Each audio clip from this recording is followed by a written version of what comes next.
Normal pericardial pressure during expiration it is -3, and during inspiration it is -6.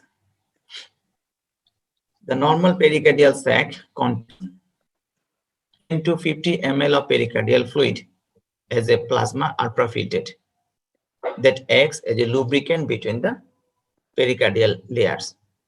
Any pathological process usually inflammation with the possibility of increased production of pericardial fluid, that is exudative. Another mechanism of accumulation of pericardial fluid may be decreased reabsorption due to the general increase in the systemic venous pressure as a result of congestive heart failure or pulmonary hypertension, that is the transurethral.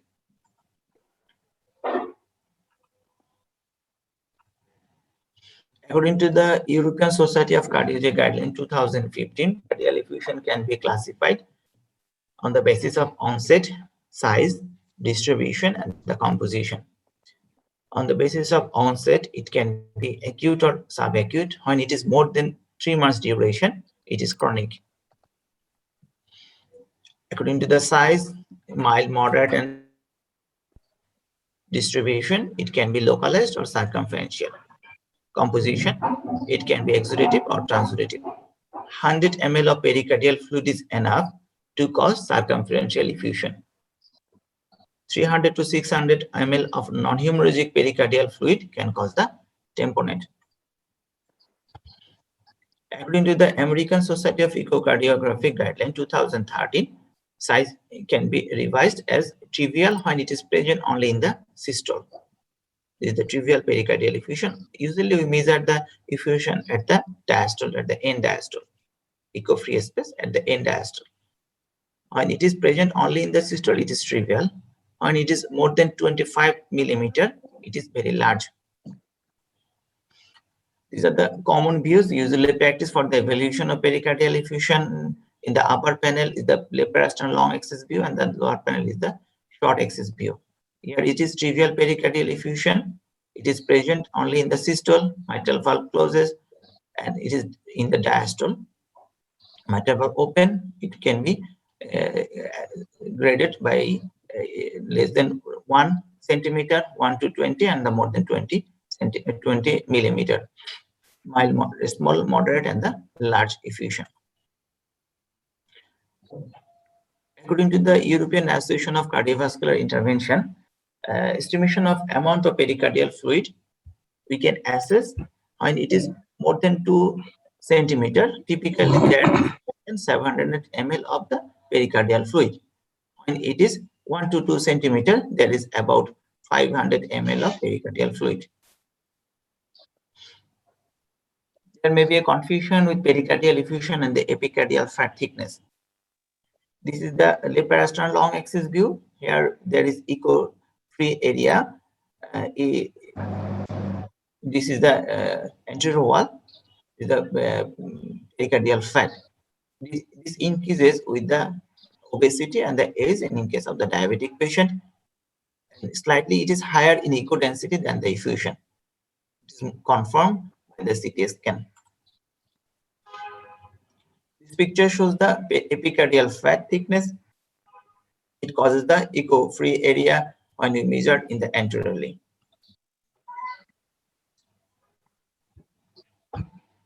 What is the diagnosis of the panel A?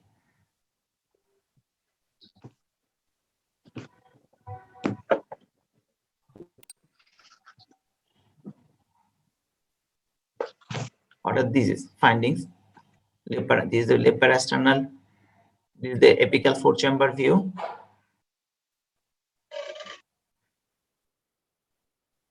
Gia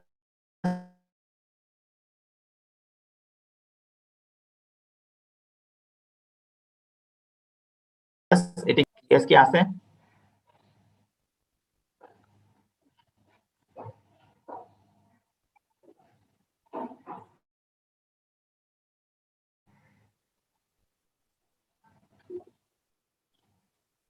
Kashim এটা কি? Fibrin exudate মনে হচ্ছে sir. Fibrin thread. Fibrin exudate attached to the visceral layer of the pericardium. Panel B.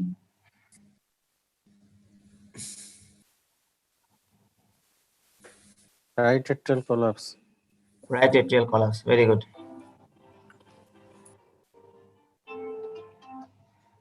This is the left parasternal long axis view. This is the one is the left atrium and the left ventricle and aorta. This is RV. Here the right atrium is not better visualized, but there is a mass lesion in the RV area. RV, and there is the anterior area of the heart. বুঝা যাচ্ছে? So this is the metastatic infiltration of the lung cancer to the pericardium. Common metastasis এর একটা হচ্ছে গিয়ে CA lung. So what is the cardiac tamponade? According to the USC, cardiac tamponade is a life-threatening, slow or rapid compression of the heart due to the pericardial accumulation of fluid, pus, blood, clot, or gas as a result of inflammation, trauma, rupture of the heart, or aortic dissection.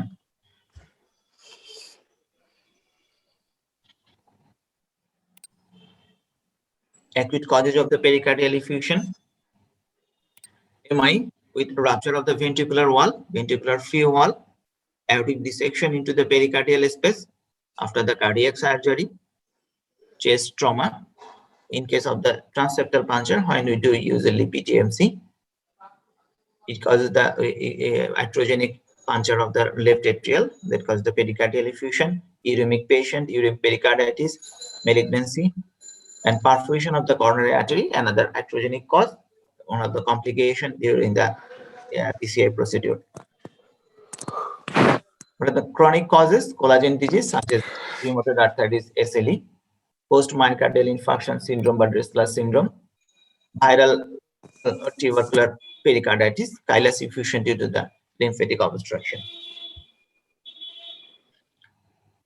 Diagnosis of tamponade should be considered in any patient with a low output state, high venous pressure, oliguria or anuria, who is not responding to ionotroph. একটা পেশেন্টের শকে পেশেন্টকে urine output নেই কিন্তু CVP raise, venous pressure raised, পেশেন্টের inotrope দিচ্ছি তারপরেও pressure বাড়ে না, তাহলে আমাদেরকে একটু চিন্তা করতে হবে it may be a cause of the mechanical compression of the heart by tamponade. We have to evaluate by echocardiography.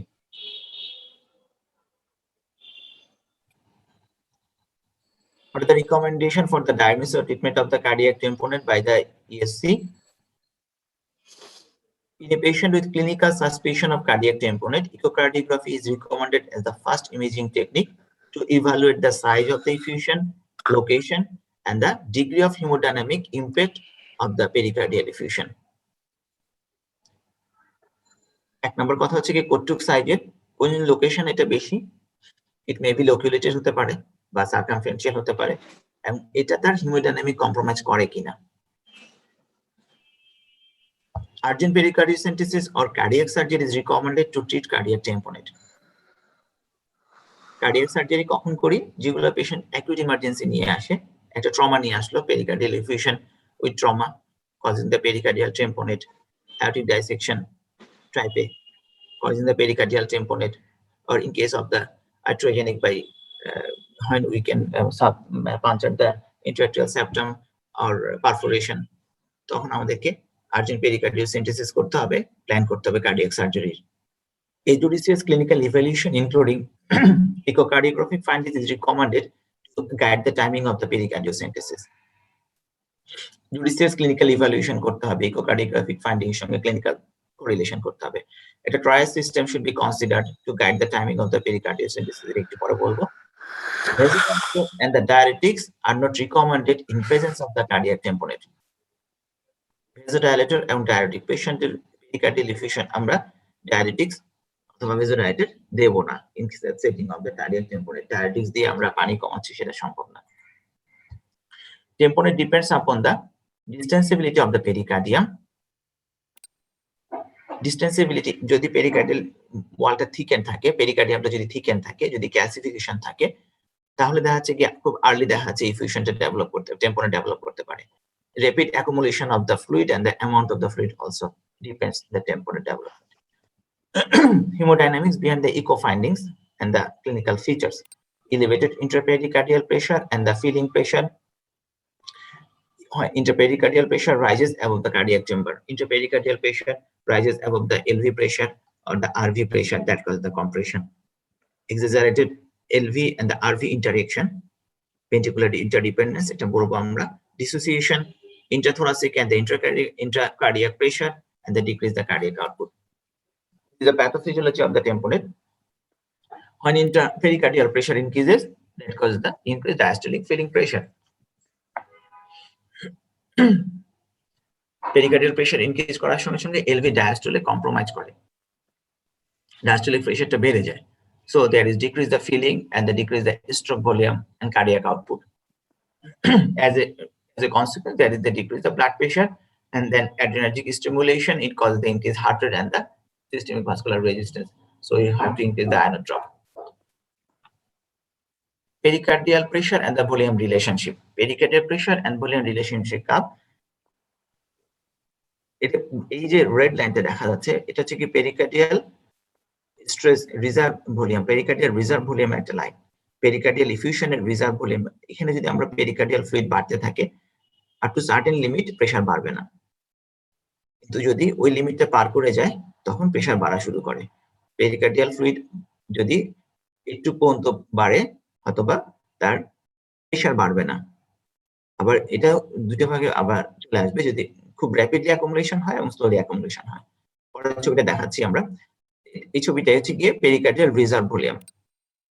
Pericardial reserve volume up to certain limit, এই পর্যন্ত দেখা যাচ্ছে গিয়ে পানি বাড়লেও তার 200 পর্যন্ত তার টেম্পোনেটটা ডেভেলপ করে না, এটা হচ্ছে গিয়ে। কিন্তু যদি র্যাপিড অ্যাকুমুলেশন হয়, দেখা যাচ্ছে গিয়ে 200 ml তার পেরিকার্ডিয়াল টেম্পোনেট ডেভেলপ করতেছে, কিন্তু স্লোলি সেক্ষেত্রে ইফিউশনটা যদি বেশি হয় দেন গ্র্যাজুয়ালি টেম্পোনেটটা ডেভেলপ করে। The common presentation of the cardiac tamponade is the scene dyspnea first, then fever, chest pain, cough, lethargy or palpitation. Sensitivity of physical examination, the diagnosis of the cardiac tamponade, most common presentation is the tachycardia, hypotension, JVP raised, and the pulsus paradoxus. Pulsus paradoxus কিভাবে দেখি?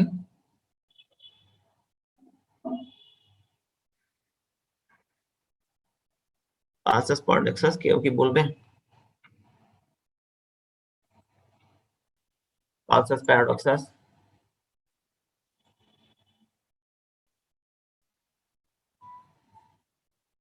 আসান আছে কি? আসান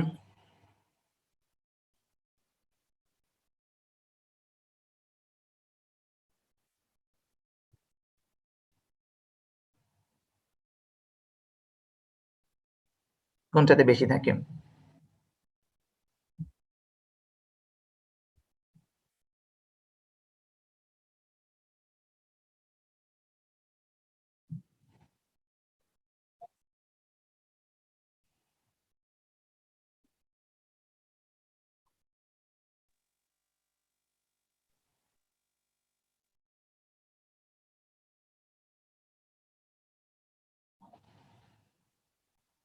আচ্ছা, আর কেউ বলবে? পরীক্ষার্থী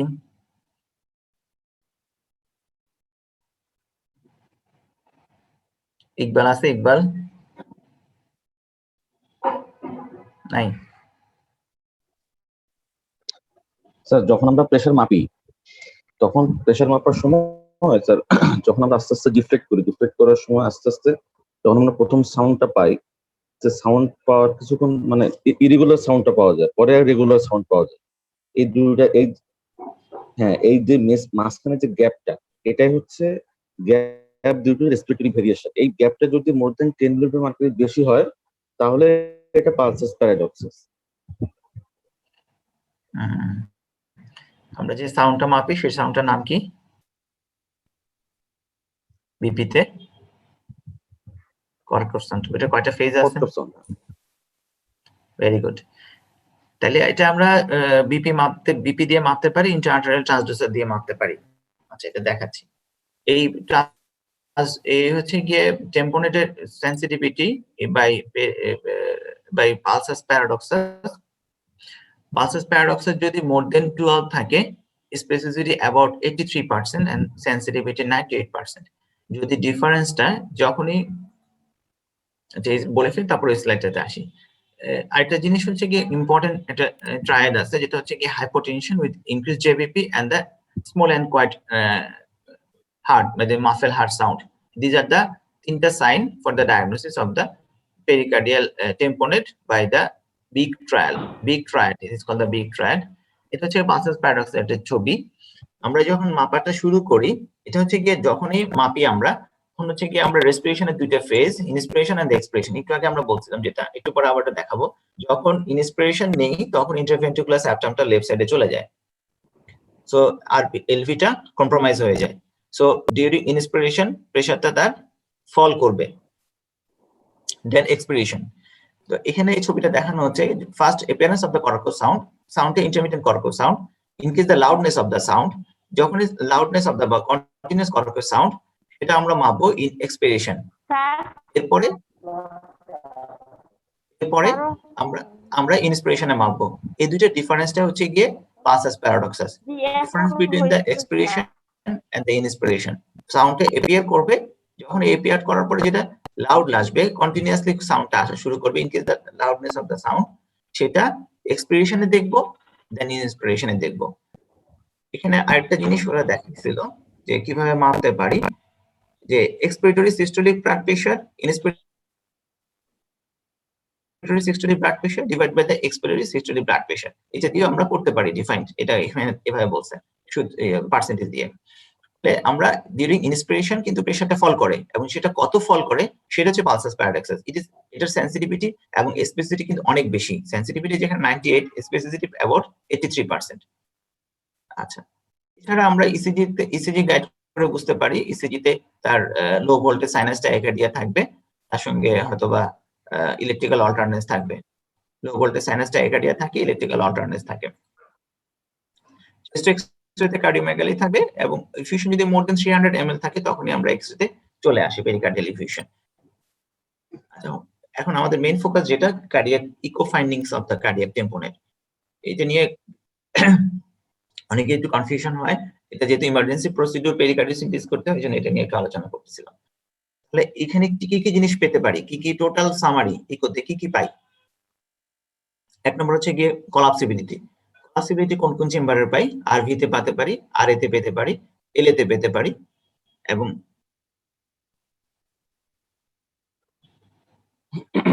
এতে collapse পেতে পারি, এলভি তেও পেতে পারি। যদি লোকুলারিটি ডিফিউশন থাকে, এলভি তেও আমরা কলাপস পেতে পারি। এছাড়া কি পাই? রেসপিরেটরি ভেরিয়েশনটা পেতে পারি ভেন্ট্রিকুলার ইন্টারডিপেন্ডেন্সের কারণে এখানে। এছাড়া অ্যাবনরমাল সেপ্টাল বাউন্স পেতে পারি। আইভিসি ডাইলেটেড উইথ কলাপসিবিলিটি এখানে কমে আসবে। respiratory variation and inspiratory and expiratory variation in the different chambers between the heart, like mitral valve by tricuspid valve and the aortic and the pulmonary valve. Swinging of the heart is the first view we can assess for the tamponade, and the LV pseudohypertrophy.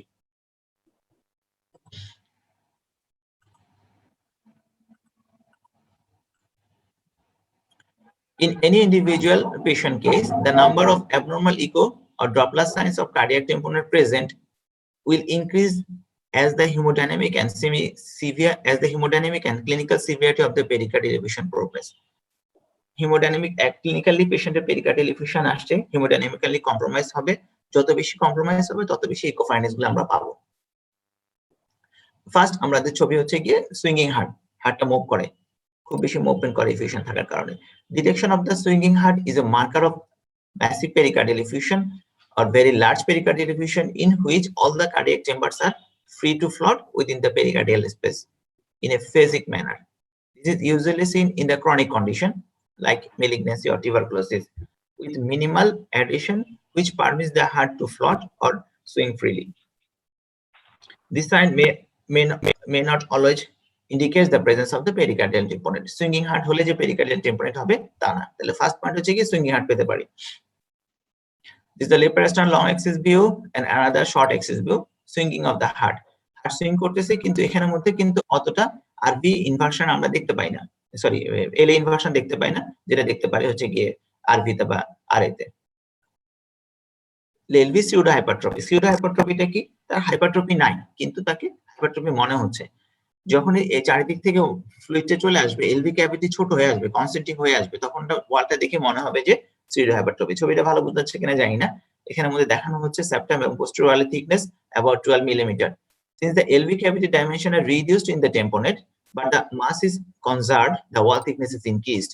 This LV pseudo hypertrophy may also be observed in this patient. এটা না pericardial এফিউশনের পেশেন্টের ক্ষেত্রে আমরা comment করতে পারি না যদি টেম্পোনেড যদি থাকে যে এটা কনসেন্ট্রিক এলভিএইচ কিনা, হার্টের ওয়ালটা থিকেন হয়ে আসছে কিনা। Then collapsibility of the chamber. The lower pressure cardiac chambers are affected before the higher pressure cardiac chambers. Lower pressure কোনটা? Right atrium and the right ventricle commonly involvement হয়. Compression effect is more likely to be seen in the phase of the cardiac cycle when the filling pressure within the cavity is lower.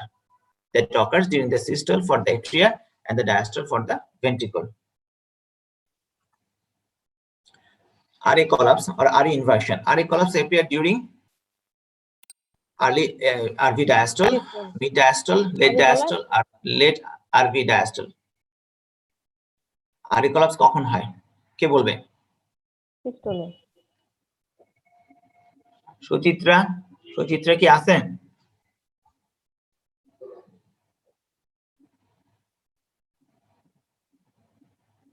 Suchitra Basak নাই।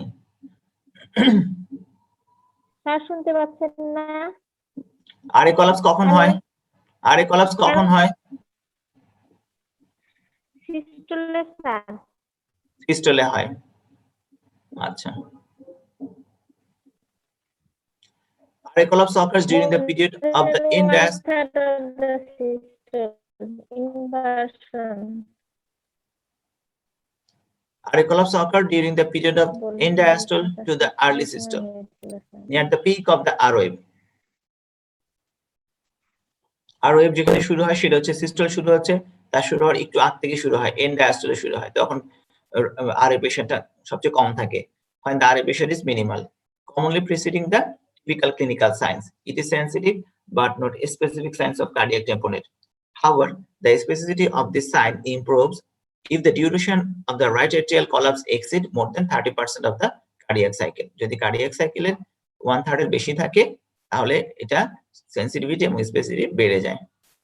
তাহলে RA collapse শুরু হচ্ছে কিন্তু end diastole। RA inversion time index, এটা ওই যেটা বললাম যে RA inversionটা একটা কার্ডিয়াক সাইকেলে কতক্ষণ থাকে, duration of the inversion in the cardiac cycle. RA inversion এটা আমরা ক্যালকুলেট করি, it is calculated as the number of the frames during which RA is inverted divided by the number of the frames per cardiac cycle. ওই cardiac সাইকেলে কয়টা frame আসছে, কয়টা ফ্রেমে RA inversion আছে, এটা যদি আমরা ভাগ করি, যদি এটা মোর দেন 0.34 থাকে, এটার specificity about 100%. This is the subcostal view. There is RA inversion. এখানে ছবিতে দেখানো হচ্ছে RA collapse এর ডিউরেশনটা কিভাবে আমরা মাপি। এখানে এই যে R wave মানে হচ্ছে গিয়ে সিস্টোল শুরু হচ্ছে, সিস্টোলের সময় দেখা যাচ্ছে কিনা জানি না, সিস্টোল RA তে সিস্টোল শুরু হচ্ছে, R এর একটু আগ থেকে তার ইনভার্সন শুরু হয়ে গেল, শুরু হয়ে এটা এই যে সিস্টোল পুরোটা থাকে, সিস্টোল পুরোটা থাকে, এখানের মধ্যে ডায়াস্টোল টি ওয়েভ পরে ডায়াস্টোল শুরু হচ্ছে, এই যে থাকাটা কত সময় ধরে থাকতেছে, দেখা যায় পুরো সিস্টোলে তার থাকতেছে, তাহলে এটা সিগনিফিকেন্ট ইনভার্সন। এটা আমরা ইসিজি গাইড করে বুঝতে পারবো, ইসিজি গাইড করে বুঝতে পারবো। ইসিজি যদি গাইড করতে না পারি, ভালভের রিলেশনে বুঝবো, কতক্ষণ ভালভ সিস্টোলে খোলা থাকলো, সিস্টোলে কতক্ষণ বন্ধ থাকলো, আর কয়টা ফ্রেম নিলাম, সেটা দিয়ে আমরা বলতে পারি। Then RV collapse, RV diastole collapse কখন হয়? ডায়াস্টোলে হয়, আর্লি ডায়াস্টোলে হয়। RV collapse হচ্ছে কি another important, এই দুটো সবচেয়ে বেশি important. As in the RA collapse, the RV wall inversion will extend further into the diastole. RA collapse হওয়ার পরে দেখা যাচ্ছে কি RV collapseটা আসে, আগে কিন্তু RV collapse আসে না। As a consequence, যখন পেশেন্টের টেম্পোনেটটা যদি বাড়তে থাকে, ফ্লুইডটা বাড়তে থাকে, কম্প্রেশন বাড়তে থাকে, দেন RV collapseটা শুরু হয়, এবং এটা যদি লং ডিউরেশন থাকে তখনই আমরা এটা পেয়ে থাকি। RV inversion occurs typically in the early diastole at the end of the T wave. T wave এর পরেই কিন্তু diastole শুরু হচ্ছে, ওখানটায় আমরা পাচ্ছি when the intracavitary RV and the volume is at a nadir.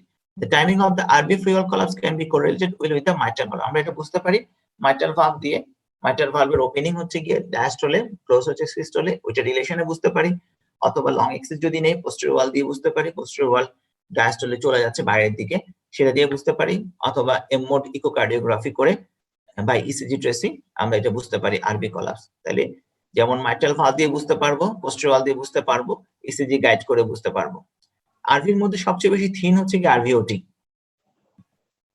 আরভিওটি with its thin wall is the most compressible area of RV and is the first one to collapse.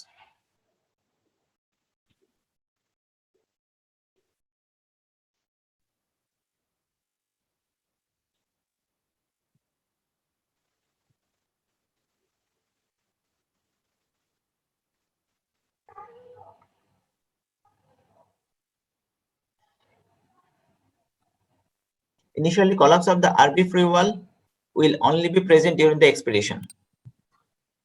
But as the collapse progresses, detection is possible throughout the respiratory cycle.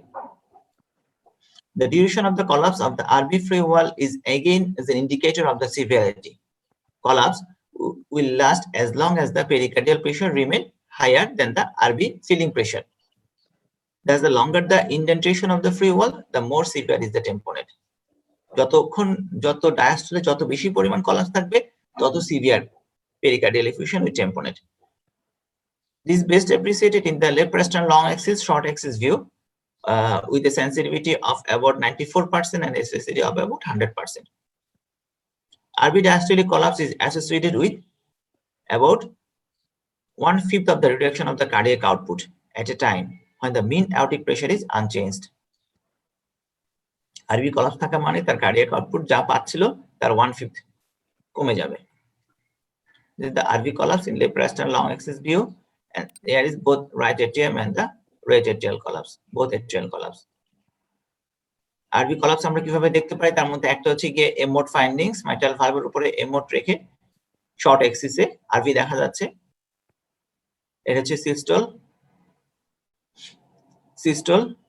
এখানে diastole এটা বরাবর দেখা যাচ্ছে কি mitral valve খুলে তখন দেখা যাচ্ছে কি আরবি ঢুকে যাচ্ছে।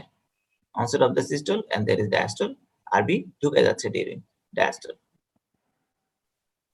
RV diastolic collapse could be absent in tamponade in the presence of right ventricular hypertrophy, pulmonary hypertension, right ventricular volume overload, COPD, all above.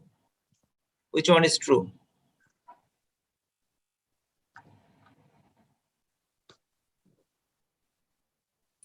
RV hypertrophy, sir. RV hypertrophy. না দুই তিনটে আছে condition. All above. All above. যখনই আরভির প্রেসারটা বেড়ে যাবে, RV diastolic pressure বেড়ে যাবে, তখন কিন্তু আরভি পেরিকার্ডিয়াম যে আরভি কে চাপতে পারবে না।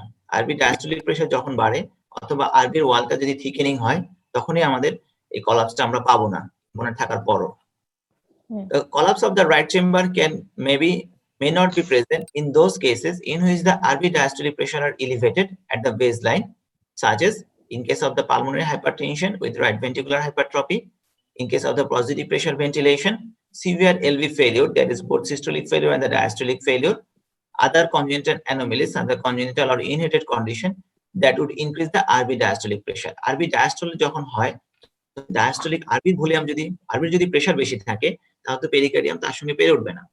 সো এই কন্ডিশন গুলাতে আমরা টেম্পোনেট থাকার পরও টেম্পোনেট পাবো না, তখন আমাদেরকে অন্যান্য প্যারামিটারস দেখে আসতে হবে, তার হয়তো বা ডপলার করে আসতে হবে বা আর ইনভার্সনের ডিউরেশন দেখে আসতে হবে। Collapse of the right chamber may occur earlier than the expected in those conditions with reduced baseline intracavitary pressure such as the hypovolemia. Hypovolemia থাকলে একটু আগে পেতে পারি। ভলিউম ওভারলোড থাকলে কি হবে? ভলিউম ওভারলোড থাকলে হ্যাঁ, আরভি ভলিউম ওভারলোড থাকলে স্যার আরবি ভলিউম ওভারলোড থাকলে আরবি যদি তোমার প্রেসার যদি বেড়ে যায়, আরবি যদি ভলিউম বাড়লা, তুমি ভলিউম বাড়ার পরে রাইট ভেন্ট্রিকুলে আসলো, রাইট ভেন্ট্রিকুলার যদি ভলিউম বেশি হয়, এটা যদি লেফট সাইডকে ইন্টারডিপেন্ডেন্স, যেটা ভেন্ট্রিকুলার ইন্টারডিপেন্ডেন্স, যদি ইন্টারডিপেন্ডেন্স যদি কম্পেনসেশন করতে পারে তাহলে বাড়বে না, যদি কম্পেনসেশন ফেল করে তখন দেখা যাচ্ছে গিয়ে টেম্পোনেট ডেভেলপ করবে।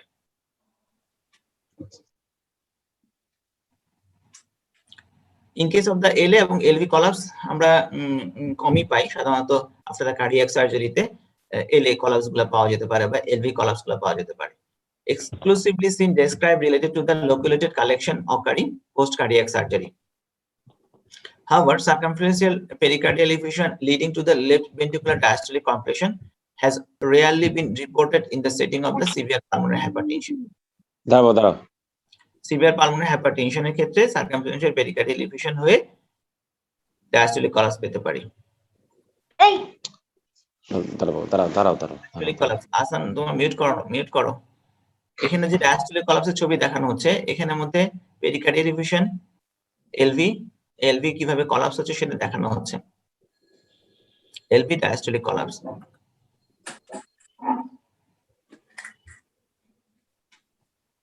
Diastolic ventricular size variability with the respiratory cycle. Respiratory cycle এর সঙ্গে inspiration এবং expiration এর ventricular size এর কিভাবে চেঞ্জ হয়?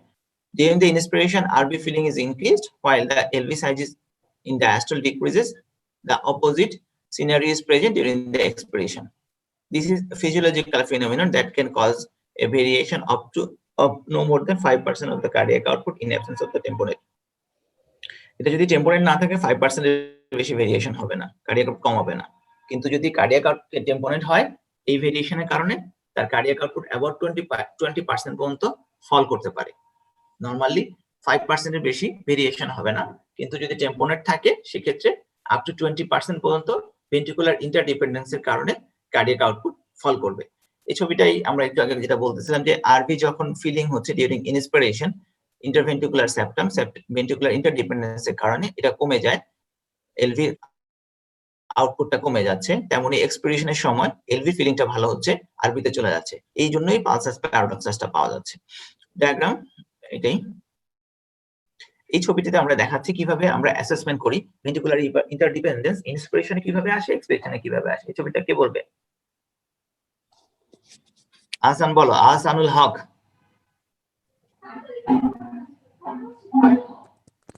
স্যার কোশ্চেনটা কি স্যার? এই ছবির ইন্টারপ্রিটেশন বলো। এই ছবিতে কি দেখানো হচ্ছে?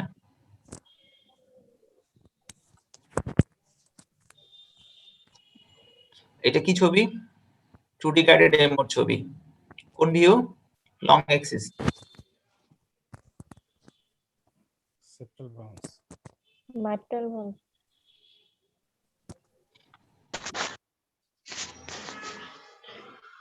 Assam Sir, parasystosis view at the level of mitral carsa, amut carsa in the mitral valve level, mitral valve leaflet level.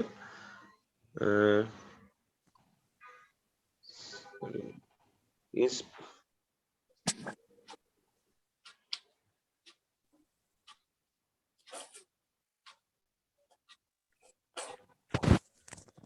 Ventricular interdependence. এই ইন্সপিরেটরি সময় হচ্ছে লেফটে যায় আর এক্সপিরেশন সময় রাইটে যায়, এটা হচ্ছে। এক্সো বন্ধু ভাই কিন্তু ঠিকই খেয়াল করছে, এখানে লেখা আছে এক্সপিরেশন, এখানে লেখা আছে ইনস্পিরেশন। ইনস্পিরেশনের সময় রাইট সাইডেড ফিলিং হচ্ছে, রাইট সাইডেড এনলার্জমেন্ট হচ্ছে, সেপ্টামটা বাজিং হচ্ছে লেফট সাইডে। সো এই ছবিতে দেখানো হচ্ছে কি মাইট্রাল ভালভ কাটছে, মাইট্রাল ভালভে কাটেনি, ঠিক মাইট্রাল ভালভের পরে হয়তো বা তার কর্ডার গুলা কাটা দেখা যাচ্ছে, মাইট্রাল ভালভ টিপিক্যালি দেখা যাচ্ছে না এখানে, মাইট্রাল ভালভের পরে এখানে কাটছে। হ্যাঁ, এখানের মধ্যে ইনস্পিরেশনে দেখানো হচ্ছে যে তার আরভি সাইজটা ইনক্রিজ করছে এবং এক্সপিরেশনে আরভি সাইজটা ডিক্রিজ কমে করছে, গেছে। তাই না?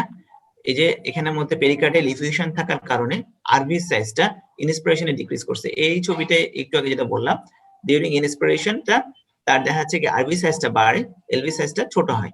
এই ছবিটা এখানে দেখানো হলো যে আমরা কিভাবে এমোডিকোকার্ডিওগ্রাফি, 2D গাইডেড এমোডিকোকার্ডিওগ্রাফি অ্যাসেস করি টেম্পোনেট বা ইন্টারভেন্ট্রিকুলার ডিপেন্ডেন্সটা। সেটা হচ্ছে এটা, যখন ইনস্পিরেশন নিচ্ছে তখন দেখা যাচ্ছে কি আরভির ভলিউমটা বেড়ে যাচ্ছে এবং এক্সপিরেশন আরভিটা কমে যাচ্ছে।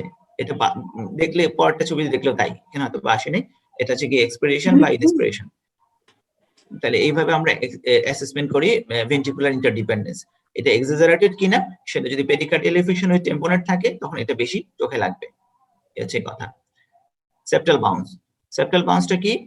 An inspiratory bounce of the interventricular septum towards the LV is a common but non-specific findings in the cardiac tamponade. An image through the parasternal long axis view will show this abnormal movement of the interventricular septum. It may not be present in case of the hypertrophy of the left ventricle অথবা in case the left ventricular filling pressure। একই কথা, যেটা আরভির কথা বললাম সেটা এলভির কথা একই। Septal bounce দেখি আমরা ইন্টারভেন্ট্রিকুলার সেপ্টামের ক্ষেত্রে সাধারণত সেপ্টামের মুভমেন্ট কতটুকু চলে যায় ইনওয়ার্ডস দ্য ক্যাভিটি, সেটা হচ্ছে সেপ্টাল বাউন্স। সেপ্টাল বাউন্স আমরা দেখতে পাবো না কখন? যদি এলভির ডায়াস্টোলিক প্রেসার বেশি থাকে বা ফিলিং প্রেসার বেশি থাকে অথবা এলভি ওয়াল হাইপারট্রফি হয়। সেপ্টাল বাউন্স কত হলে সিগনিফিকেন্ট কেউ বলতে পারবে? এটা যে নামলো septal bounce interventricular septum towards the LV, কত হলে সিগনিফিকেন্ট? কোন রেফারেন্স ভ্যালু কি আছে? এটা একটা রেফারেন্স ভ্যালু আছে। বলা হয় যে কি যে যদি এটা 1.5 সেন্টিমিটার বা 15 মিলিমিটারের বেশি যায় সেটা হচ্ছে কি indicate the severity of the টেম্পোনেট। Assessment of the IVC, IVC খুবই ইম্পর্টেন্ট। আমরা আইভিসি প্র্যাকটিস করি কিন্তু আইভিসি খুব ইম্পর্টেন্ট। প্রত্যেকটা ইকো ভিউতে আইভিসি আনার চেষ্টা করলে ভালো হয়। An important signs of the tamponade seen in the 2D echocardiography is the dilatation of the IVC and the hepatic vein. This is known as the IVC plethora. It is not very specific. It is very sensitive signs of the cardiac tamponade of sensitivity of about 92%. A decrease of the physiological collapsibility of the IVC during inspiration is commonly observed sign. M mode through the IVC will demonstrate a less than 50% reduction of the caliber in most cases of the significant pericardial effusion. IVC কিভাবে আমরা আনি, কোন পজিশনে আনি? Subcostal view. গিয়াস subcostal ভিউতে IVC আনি। Subcostal view আমরা একদম পুরো শোয়ায় আনতে পারি, রাইট ল্যাটারাল করে আনতে পারি, লেফট ল্যাটারাল করে আনতে পারি। কোন ভিউতে ভালো আসবে আইভিসি? ভিউ স্যার, আমরা পেশেন্টকে একদম সুপাইন কন্ডিশনে রেখে তো আইভিসি আনি, তাই না? পাটা ভাঁজ করে। জি স্যার। এটাকে যদি আমরা সুপাইনে রেখে যে আইভিসি ডায়ামিটার পাবো তাকে যদি আমরা রাইট সাইড করতে পারি, রাইট ল্যাটারাল পজিশন অথবা লেফট ল্যাটারাল পজিশন, কোন পজিশনে আইভিসি ভালো ভিজুয়ালাইজেশন হবে, ডায়ামিটার ভালো বোঝা যাবে? Right lateral position. Left lateral, left lateral, left lateral better visualisation হবে। তুমি প্র্যাকটিস করে দেখো এটা, লেফট ল্যাটারাল পজিশনে আইভিসিটা ভালো বোঝা যায়। ক্লিয়ার?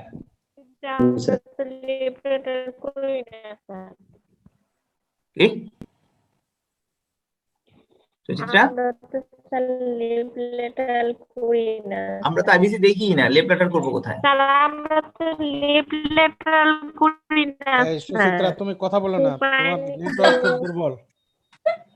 তোমার নেটওয়ার্ক খুব দুর্বল ডিপার্টমেন্টে। আচ্ছা, করতে হবে এটা, প্র্যাকটিস করলে আপনি দেখতে পাবেন। যখন আপনি প্র্যাকটিস করবেন তখন দেখবেন, না করলে তো দেখতে পাবেন। এখন আপনি আজকে জানলেন, এখন আপনি এরপরে প্র্যাকটিস করবেন। না জানলে তো চোখ খুলবে না, জানানোর জন্যই তো এটা। তাহলে আমরা এটা আইভিসি ছবি দেখাচ্ছি। আইভিসি এখানে আইভিসি এবং হেপাটিক ভেন দেখাচ্ছে লেফট প্যানেলে।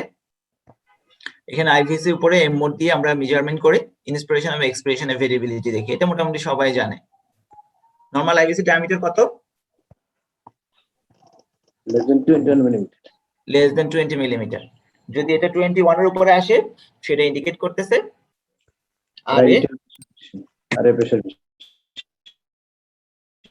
আরে প্রেসার বেশি, রাইট এট্রিয়াল অথবা রাইট ভেন্ট্রিকুলার রাইট সাইডের প্রেসার ওভারলোড অথবা ভলিউম ওভারলোড হতে পারে।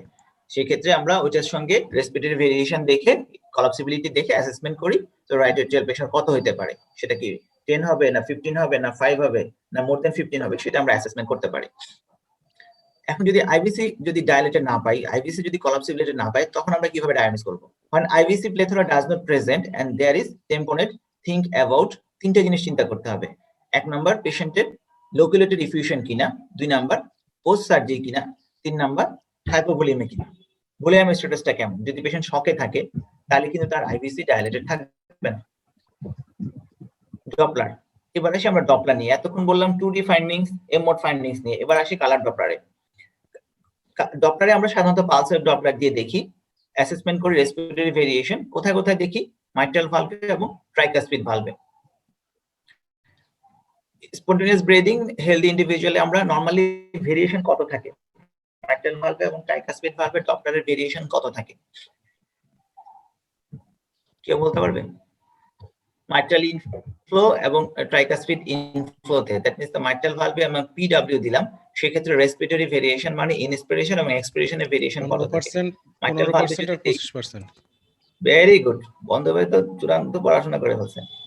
যদি মাইট্রাল ভালভে দেই এক্সপিরেশন এটা বেড়ে যাবে, এবং ট্রাইকাসপিড ভালভে দেই ইনস্পিরেশন এটা বেড়ে যাবে, এবং ইনস্পিরেশনে যেটা ট্রাইকাসপিড ভালভে বাড়বে সেটা হচ্ছে অ্যাবাউট 25%, এবং মাইট্রাল ভালভে বাড়বে অ্যাবাউট 10%। এটা হচ্ছে নরমাল ফিনোমিনন। এই নরমাল ফিনোমিননটা যখন বেড়ে যাবে, মাইট্রাল ভালভে যখন 25% এর বেশি হবে 10% থেকে বেড়ে, এবং ট্রাইকাসপিড ভালভে যদি অ্যাবাউট কোথাও 35 বলছে কোথাও 40 বলছে এর উপরে বেড়ে যায়, it indicates that it may be a case of tamponade. এছাড়া আমরা কোথায় দেখতে পারি? আউটফ্লোতে, এলভি আউটফ্লো এবং RV outflow, that means aortic valve and the pulmonary valve, সেটাতে নরমাল ভেরিয়েশন কত? Less than 10। যদি লেস দেন 10 থাকে তখন আমরা বলতে পারবো যে কি নরমাল। যদি 10 দেন বেশি থাকে it may be a sign of the tamponade। তাহলে এই যে আমরা মাপি সেটা কিভাবে মাপি? This changes occurs on the first beat after the beginning of the inspiration or expiration. My inspiration এ ট্রাইকাসপিড ভালভে মাপলে যখনই ইনস্পিরেশন শুরু হবে যে বিটটা আসবে মাইট্রাল ভালভে খুব র‍্যাপিড হার্ট রেট থাকে, এজন্য মাপাটা অনেক ক্ষেত্রে কনফিউশন হয়ে যায়। যখনই ফার্স্ট বিটটা পাবো ইনস্পিরেশনে, এটা আমরা ট্রেসিং দিয়ে মাপবো, তখনই আমরা এটা ধরতে হবে, না হলে এটা ফলস ইন্টারপ্রিটেশন আসবে। কার সঙ্গে কনফিউশন হবে? সিওপিডির সঙ্গে বা অবস্ট্রাকটিভ এয়ারওয়ে ডিজিজ যেগুলো আছে সেগুলোর সঙ্গে কনফিউশন হবে। ওগুলাতে ফার্স্ট বিট না পেরে ফার্স্ট বিটের চেয়ে সেকেন্ড বিট বা থার্ড বিট যদি ধরি তখনই কনফিউশন হবে। So for example, with the COPD, changes in the mitral and tricuspid inflow occur several beats after the inspiration or expiration. এছাড়া আমাদেরকে এক্সক্লুড করতে হবে কোনো অ্যারিথমিয়া আছে কিনা, স্পেশালি দ্য অ্যাট্রিয়াল ফিব্রিলেশন অথবা ফ্রিকোয়েন্ট পিবিসি আছে কিনা, তখনই কিন্তু ভলিউম কিন্তু কম বেশি হবে।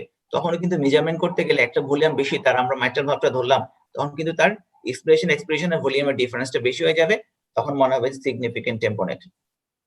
এই ছবিতে এটা দেখানো হচ্ছে ট্রাইকাসপিড ভালভ, যেটা আমরা বললাম যে ট্রাইকাসপিড ভালভে যখন ইনিশিয়ালি ইনস্পিরেশনটা শুরু হচ্ছে তখনই কিন্তু আমাদেরকে ধরতে হবে, যখন এক্সপিরেশন শুরু হচ্ছে তখন এক্সপিরেশনটা ধরতে হবে, প্রথম ফার্স্ট বিট ধরতে হবে। এটার সঙ্গে ডিফারেন্স হচ্ছে সিওপিডি বা আরো অনেক কিছু আছে পেশেন্টের, সেটা আমি দেখাচ্ছি, সেই ক্ষেত্রে কনফিউশন হতে পারে। সো এটা হচ্ছে ট্রাইকাসপিড ভেরিয়েশন, ইনস্পিরেশন এবং এক্সপিরেশন ভেরিয়েশন যদি মোর দেন 40% হয়, it is a significant signs of the টেম্পোনেট।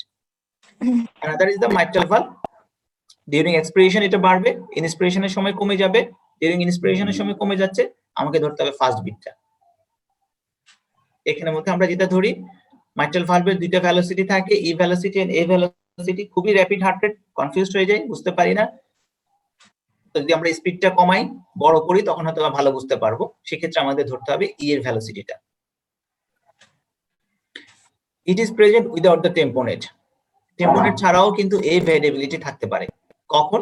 যদি সিওপিডি থাকে, পেশেন্ট যদি সিভিয়ার রেসপিরেটরি ডিস্ট্রেসে থাকে, অথবা পালমোনারি এম্বোলিজম, এই রেসপিরেটরি ভেরিয়েশন থাকতে পারে 25% আর 40% এর বেশি।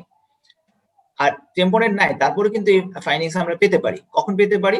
যদি লেফট ভেন্ট্রিকুলার ডায়াস্টলিক প্রেসার যদি মার্কলি এলিভেটেড থাকে, সিগনিফিকেন্ট এএসডি শান্ট থাকে, অ্যাওর্টিক রিগার্জিটেশন থাকে, অথবা পজিটিভ প্রেসার ভেন্টিলেশন থাকে। টেম্পোনেট নাই, তারপরে কিন্তু এটা আমরা পাচ্ছি রেসপিরেটরি ভেরিয়েশন।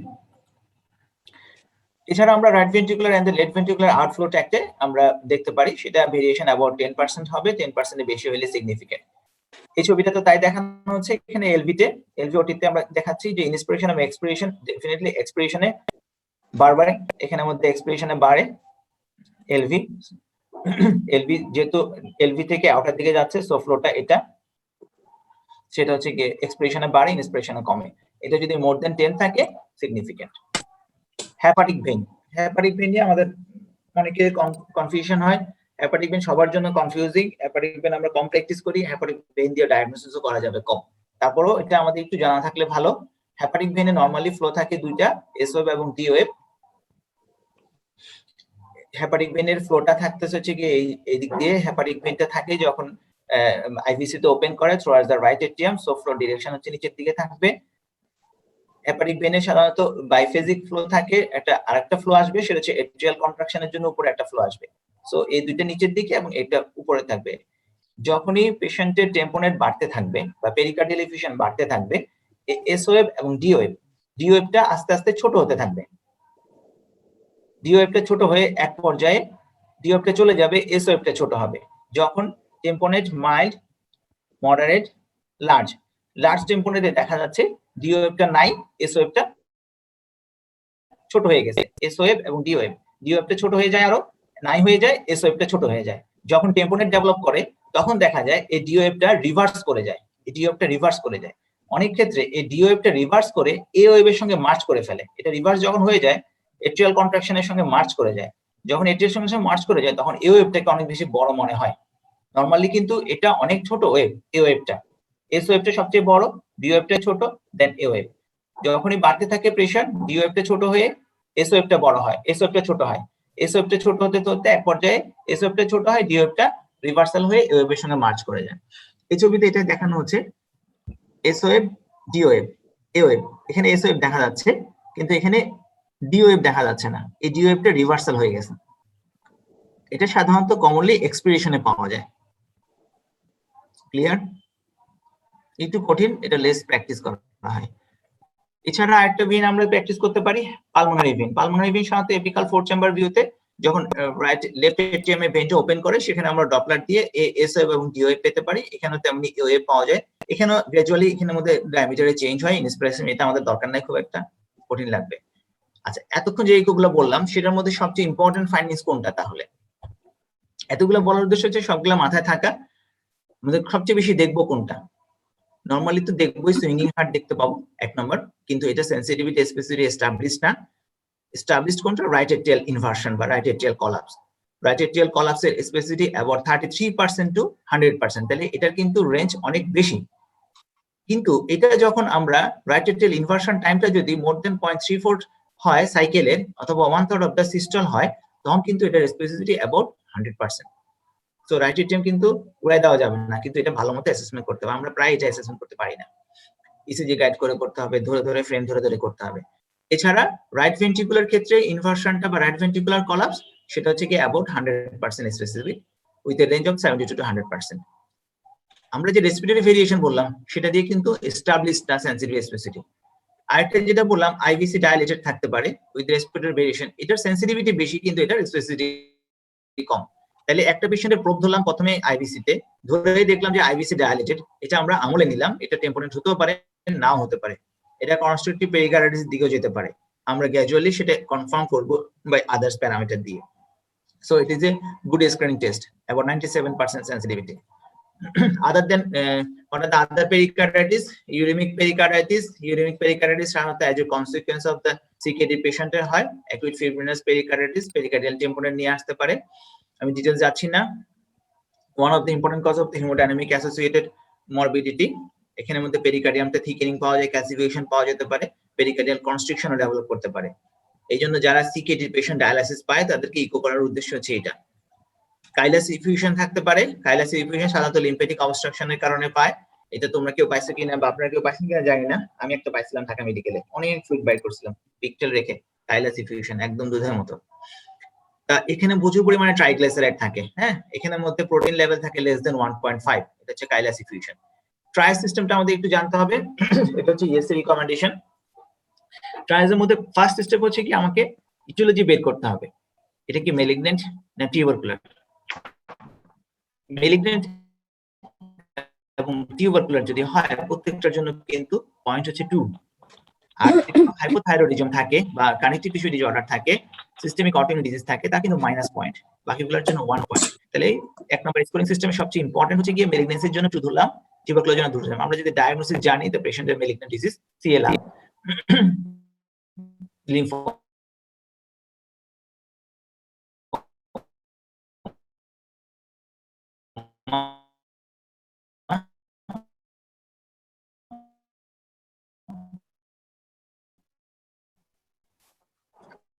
তাদের ক্ষেত্রে আমরা সিএফডিওলজির মধ্যে, তাহলে এই দুটো পয়েন্ট হচ্ছে ক্লিনিক্যালি খুব ইম্পর্টেন্ট। পেশেন্ট শুইতেই পারে না, শ্বাসকষ্ট শুরু হয়ে যায়, তাহলে কিন্তু 3 পয়েন্ট। পেশা মেপে দেখলাম পালসাস প্যারাডক্সিস 2 পয়েন্ট। বাকিগুলো থাকবে 0.1 বা 1 করে থাকবে, সাইনাস টাইকার্ডিয়া বা আদার্স অলিগোরিয়া থেকে শুরু করে। এরপর আসবো যে scoring by imaging. X-ray ECG তো আমরা করবোই, ইসিজি তে লো ভোল্টেজ ইলেকট্রিক্যাল অল্টারনেট কার্ডিওমাইক্যাল, এটার পয়েন্ট হচ্ছে 1 to 1.5। যদি ইফিউশন মোর দেন 2 থাকে ইউরিন ডায়াস্টল সার্কামফারেন্সিয়াল ইফিউশন, এটার পয়েন্ট হচ্ছে 3। যদি কলাপস থাকে, সবচেয়ে বেশি ইম্পর্টেন্টের মধ্যে এলভি কলাপস, পেশেন্টের কার্ডিয়াক আউটপুট হবেই না, সেটার পয়েন্ট হচ্ছে 2। বাকি যেমন আইভিসি ডায়ালেটেড কত, সেটা হচ্ছে 1.5 with the respiratory variation less than 50%, RV collapse হচ্ছে 1.5%। তাহলে এই পয়েন্টগুলো মাথায় রাখতে হবে, একদম যে মুখস্থ করতে হবে তা না, কিন্তু এগুলো হচ্ছে একটা important clue for the diagnosis of the টেম্পোনেট, এবং টেম্পোনেট হলে কি করব সেটা। আচ্ছা, এখন এই স্কোরিং গুলো আমরা কাউন্ট করলাম। প্রথম হচ্ছে গিয়ে আমরা কজ দেখলাম, তারপরে দেখলাম ক্লিনিক্যাল ফিচার্স, তারপরে দেখলাম investigation by echo, especially eco.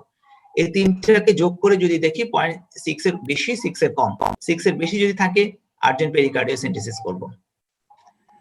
Immediately after contraindication R ruled out, contraindication আছে কিনা সেটা দেখে পেরিকার্ডিওসেন্টেসিস করব। এরপরে আসি যে যদি 0.6 এর নিচে থাকে আমরা ওয়েট করব আপ টু 12 to 48 আওয়ার্স, এটা আমরা ওয়েট করতে পারি, দেখতে পারি। আর্জেন্ট পেরিকার্ডিওসেন্টেসিস করব, দরকার হলে সার্জারির জন্য পাঠাবো। টাইপ এ আর্টারি ডিসেকশন, টাইপ এ আর্টারি ডিসেকশন আমার কাছে আসলো, আমি তো সঙ্গে সঙ্গে সার্জারি করতে পারবো না, যদিও গাইডলাইনে বলছে সার্জারি করতে। আমি পেরিকার্ডিওসেন্টেসিস করে বা পেরিকার্ডিওসেন্টেসিস টিউব দিয়ে পিকটেল দিয়ে রেখে অথবা অটো ট্রান্সফিউশন করে সঙ্গে সঙ্গে পাঠাতে হবে সার্জারির জন্য। তেমনি ভেন্ট্রিকুলার ফ্রি ওয়াল রাপচার সার্জারির জন্য পাঠাবো, রিসেন্ট ট্রমা যদি থাকে সার্জারির জন্য পাঠাবো। আর্ট্রোজেনিক হিমোপেরিকার্ডিয়াম কিভাবে হয়, পিটিএমসি করতে যে অথবা পারফোরেশন করলে তখন পাঠাবো। এটা একটা অ্যানাদার অ্যালগরিদম, আমরা কিভাবে কার্ডিয়াক টেম্পোনেট অ্যাসেসমেন্ট করি। যদি মেলিগনেন্সি বা টিউবারকুলার থাকে সাসপেক্টেড, তাহলে পেরিকার্ডিওসেন্টেসিস করে চিকিৎসা দেব। যদি এগুলো না থাকে ইনফ্লামেশন কিনে এক্সক্লুড করব, কানেক্টিভ টিস্যু ডজার এক্সক্লুড করব। যদি কোনো নন কজ যদি না থাকে, pericardial effusion probably related to the disease, underlying cause treatment করব। যদি তারপরে দেখি যে 20 এর উপরে ইফিউশন থাকবে, পেরিকার্ডিওসেন্টেসিস যদি 3 মাসের বেশি থাকে পেরিকার্ডিয়াল টেম্পোনেট, তখন আমরা ড্র করব। এখানে একটা ছবি দেখানো হচ্ছে, এটা হচ্ছে একটা মডিফাইড টু চেম্বার ভিউ। পেশেন্টের খুব বেশি শ্বাসকষ্ট ছিল, পেরিকার্ডিয়াল ইফিউশন ড্র করা হচ্ছে। এটা হচ্ছে নিডল দেওয়া হচ্ছে, এই হচ্ছে নিডল, হ্যাঁ, তার প্লুরাল ইফিউশন ছিল। নিডল দিয়ে এই স্পেস থেকে পানিটা বের করা হচ্ছে এলভি সাইড থেকে, এবং কনফার্ম করার জন্য তারা এখানে স্যালাইন দিল, স্যালাইন দিয়ে কনফার্ম করলো যে নিডলটা পেরিকার্ডিয়াল স্পেসে আছে। আমরা এটা কম প্র্যাকটিস করি, আমরা করতে পারি, ইকো গাইড করে এটা করতে পারি। এছাড়া পেরিকার্ডিয়াল ইফিউশন অনেক ক্ষেত্রে কমপ্লিকেশন হতে পারে বাই লেফট সাইডের প্লুরাল ইফিউশন। লেফট সাইডের প্লুরাল ইফিউশন যদি থাকে, পেরিকার্ডিয়াল ইফিউশনকে এটা বা পেরিকার্ডিয়ামকে কম্প্রেস করবে, পেরিকার্ডিয়াম কম্প্রেস করে এলভি কে, সেটাও কিন্তু সিগনিফিকেন্ট এই পেশেন্টগুলোর ক্ষেত্রে। তাহলে এই পেশেন্টগুলোর ক্ষেত্রে আমরা কি করব? লেফট সাইডের প্লুরাল ইফিউশন যদি পেরিকার্ডিয়ামকে কম্প্রেস করে, তাহলে চিকিৎসা কি করব? পেরিকার্ডিওসেন্টেসিস করব না প্লুরাল ইফিউশন ড্র করব? আগে চেষ্টা করব প্লুরাল ইফিউশন ড্র করব। ড্র করলে পেরিকার্ডিয়াল কম্প্রেশনটা কমে আসবে। তারপর আমরা দরকার হলে কজ বের করব যে কি কারণে হচ্ছে, আন্ডারলাইং কজ, এটা এক্সিকিউটিভ ট্রানজিটিভ, সেটার উপর ভিত্তি করে। তাহলে লেফট সাইডের প্লুরাল ইফিউশন অনেক ক্ষেত্রে টেম্পোনেট নিয়ে আসতে পারে। লো প্রেশার টেম্পোনেট, যেটা আমরা বলতেছিলাম, যদি একটা পেশেন্ট হাইপোভলিমিয়া থাকে, যেমন due to the blood loss অথবা ডায়াবেটিক অথবা পেশেন্ট ডায়ালিসিস পাচ্ছে, সেই পেশেন্টগুলোর ক্ষেত্রে লো প্রেশার থাকার পরও টেম্পোনেট ডেভেলপ করতে পারে। এই পেশেন্ট ক্লিনিক্যাল ফিচার্স নরমালি অন্যান্য রোগীর মতো আসবে না, সেখানে এন্ডায়াস্টলিক কলাপস অফ দ্য আরবি কিছুটা হয়তো আসতে পারে। এই পেশেন্টগুলোর ক্ষেত্রে আমরা ফ্লুইড রিসাসিটেট করলে তার টেম্পোনেটটা ক্লিয়ারলি চলে আসবে।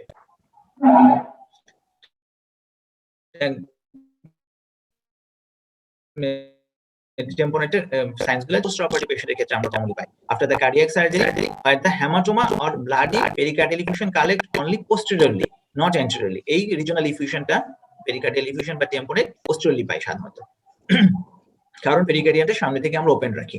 এই ক্ষেত্রে পেশেন্টগুলো আনস্টেবল থাকে। রাইট সাইডের কলাপসিবিলিটি, রাইট এট্রিয়াল কলাপস বা রাইট ভেন্ট্রিকুলার কলাপস, যেহেতু পেরিকার্ডিয়াম ওপেন থাকে, সেই জন্য আমরা এই অ্যাসেসমেন্ট করতে পারি না রাইট সাইড দিয়ে, তখন আমাদেরকে লেফট সাইডে অ্যাসেসমেন্ট করতে হবে। সেক্ষেত্রে লোকালাইজড এলএ কলাপস অথবা এলভি কলাপস থাকতে পারে, তখন আমরা ডপলার করে দেখব মাইট্রাল এন্ড ট্রাইকাসপিড ভালভে ভেলোসিটি ডিফারেন্স কেমন। এছাড়া রিজিওনাল হতে পারে as a consequence of the MI, free wall rupture করেও রিজিওনাল হতে পারে। এখানের মধ্যে পোস্ট সার্জিক্যাল দেখানো হচ্ছে, এটা right ventricle, right atrium, left side localised effusion, এবং এখানে ফিব্রিন থ্রেড দেখানো হচ্ছে অথবা স্কারের জন্য। এখানে localised effusion compressing the left atrium, এটা পোস্ট সার্জিক্যাল একটা কেস। সো আমরা লাস্ট স্লাইডে চলে আসছি। টেম্পোনেটটা আসলে টেম্পোনেট খুব important. Tamponade is the clinical diagnosis and the use of the echocardiography is for the confirmation. Echo করে আমরা ডায়াগনোস করলাম টেম্পোনেট তা না, আগে ক্লিনিক্যালি আমাদেরকে ডায়াগনোস করতে হবে this is the case of tamponade. Echo আমাদেরকে কনফার্ম করবে বা গাইড করবে। Some echocardiographic features of tamponade may precede the clinical science. Clinical science আসার পরেই tamponade features গুলো ইকোতে আমরা পাবো। Of all the assessment, the absence of collapse of any of the cardiac chamber seems to be the echocardiographic signs with a higher and more consistent negative predictive value to rule out the cardiac tamponade. যদি collapsibility না থাকে, বিশেষ করে RV collapse, RA collapse বা IVC collapse যদি না থাকে, IVC dilated যদি IVC থাকে, তাহলে আমরা বলতে পারবো যে টেম্পোনেট নাই। এটা খুব ইম্পর্টেন্ট। টেম্পোনেট খুব র্যাপিডলি অ্যাকুমুলেশন হলো টেম্পোনেট আসতে পারে, আবার যে লং টাইম হলো আসেন। তাহলে progression of the tamponade varies according to the cause. Use the triage system for selecting the appropriate time of the pericardial synthesis. একটা পেশেন্টের পেরিকার্ডিয়াল ইফিউশন থাকলে যে টানতে হবে তা না, আমাদেরকে দেখতে হবে যে আন্ডারলাইং কজটাকে। একটা ট্রায়াজ সিস্টেমের মাধ্যমে যেতে হবে যদি পারি আমরা, যেটা ইএসসি রিকমেন্ড করে। No blind cardiac synthesis in the presence of echocardiography. Echocardiography